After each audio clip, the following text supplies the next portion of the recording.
আবুধাবিতে শুরু হয়েছে Russia, Ukraine ও যুক্তরাষ্ট্রের বহুল আলোচিত বৈঠক। যুদ্ধ শুরুর প্রায় ৩ বছর পর এটি ৩ দেশের প্রথম সরাসরি ত্রিপক্ষীয় আলোচনা। আলোচনার কাঠামোয় পরিবর্তন এলেও শান্তি চুক্তির মূল জটগুলো এখনও অমীমাংসিত।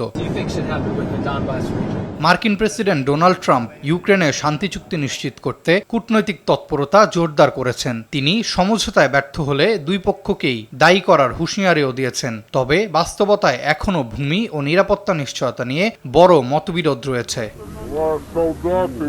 ইউক্রেন এই আলোচনায় অংশ নিয়েছে দুটি কারণে: শান্তি প্রতিষ্ঠার আশা এবং যুক্তরাষ্ট্রের সমর্থন ধরে রাখা। কারণ গত বছর এক পর্যায়ে যুক্তরাষ্ট্র সাময়িকভাবে গোয়েন্দা তথ্য ও সামরিক সহায়তা বন্ধ করেছিল, যা কিয়েভের জন্য বড় ধাক্কা।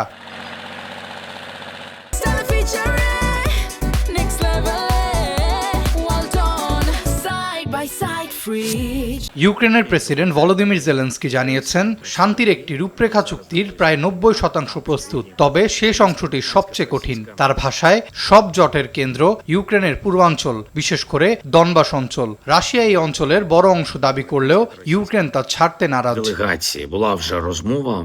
জেলেনস্কির মতে, দনবাসের সীমারেখা কেবল মানচিত্রের বিষয় নয়, এটি ইউক্রেনীয় সেনাদের আত্মত্যাগের প্রতীক। এদিকে রাশিয়া স্পষ্ট করেছে, আলোচনায় তাদের দাবি মানা না হলে যুদ্ধের পথেই লক্ষ্য অর্জন করবে।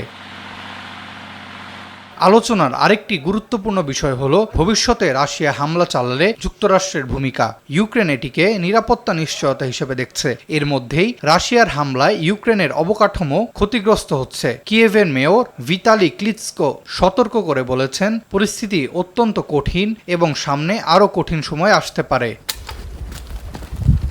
আরাফাত ইয়াসার, RTV।